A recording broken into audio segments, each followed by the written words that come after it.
everything you have tried to do. I thank you for your tapes that you have worked so hard to work with people.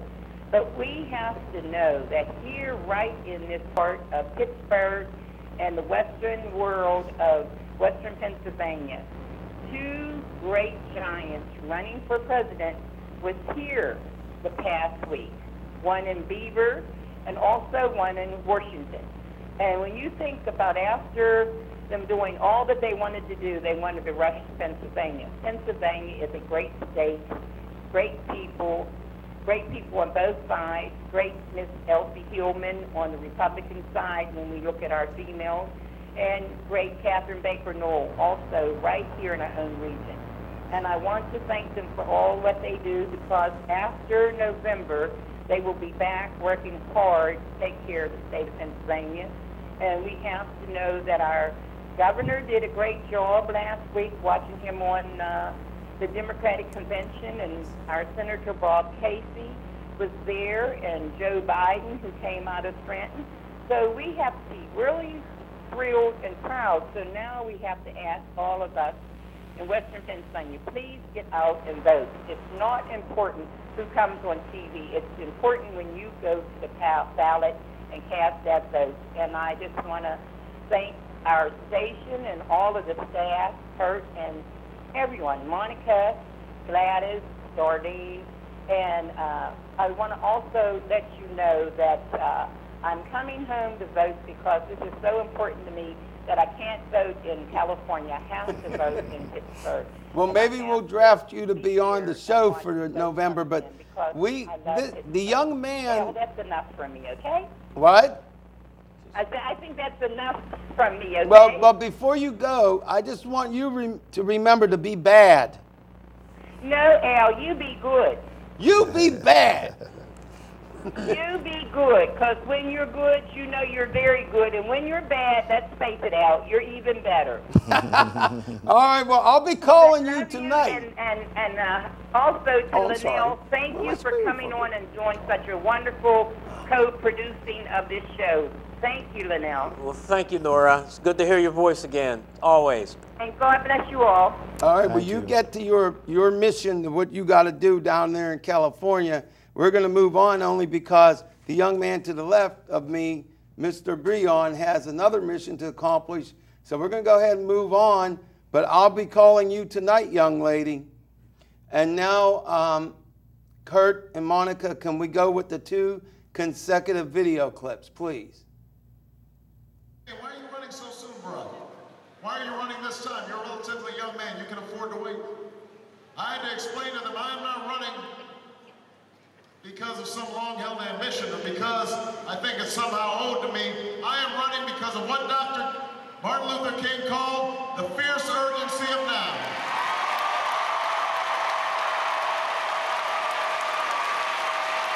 The fierce urgency of now. Because I believe that there is such a thing as being too late. And that hour is almost upon us. And we cannot afford to wait to fix our schools. And we can't afford to wait to fix our healthcare system. And we cannot afford to wait to bring good jobs with good wages. And we can't wait to solve global warming. And we cannot wait to bring this war in Iraq to a close. And that's why I'm running for president. We can't wait.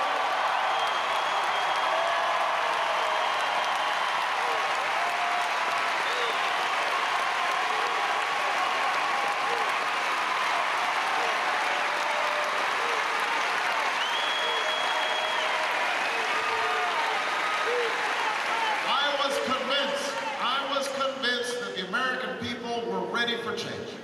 That they wanted a different kind of politics, not a politics that's all about tearing each other down. They wanted politics that was about lifting the country up.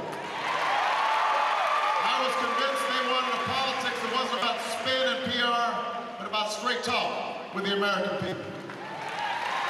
And I was convinced that they were tired of the distractions and the divisions, that everybody, black, white, Hispanic, Asian, Native American, young, old, rich, poor, gay, straight, everybody was willing to stand shoulder to shoulder to create a better America. That's the bet I was making.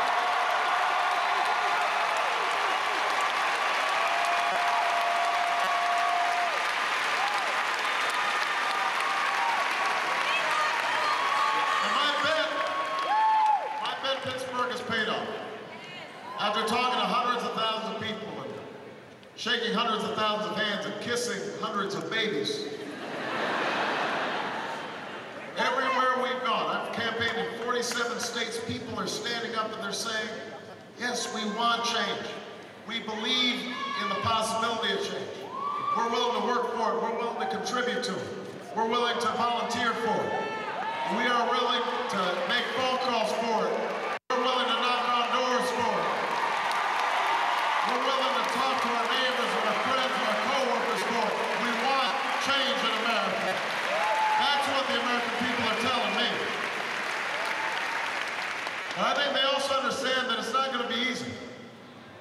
That change does not come easy because the status quo does not relinquish power, does not relinquish position, does not relinquish status, does not relinquish its advantages without a fight. That's always been the case. It always will be the case. And so we're going to have to fight for it. We're going to have to work for it. You know,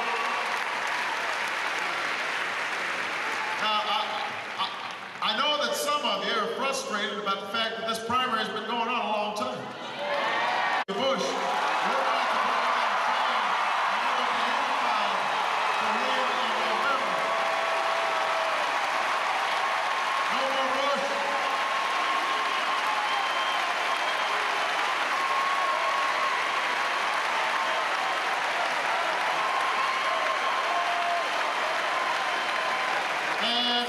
And that means that we will be unified in beating John McCain, because I respect John McCain.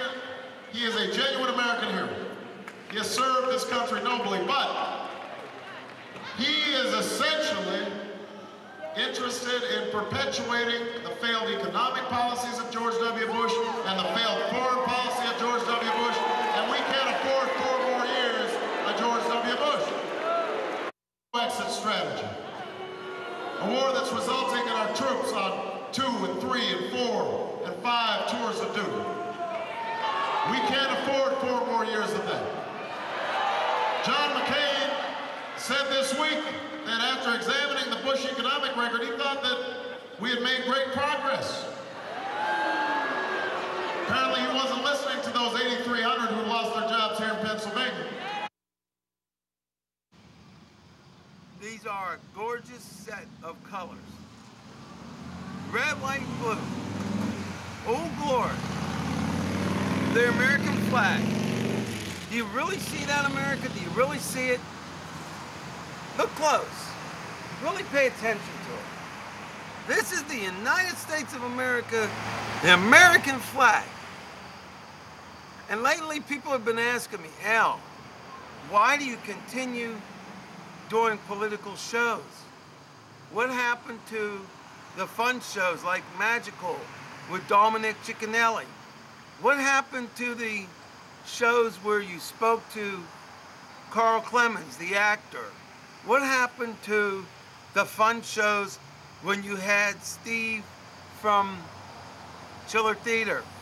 What happened to all those fun, innovative shows such as International Flavor? Well, America, this is what happened. Right here. This flag happened.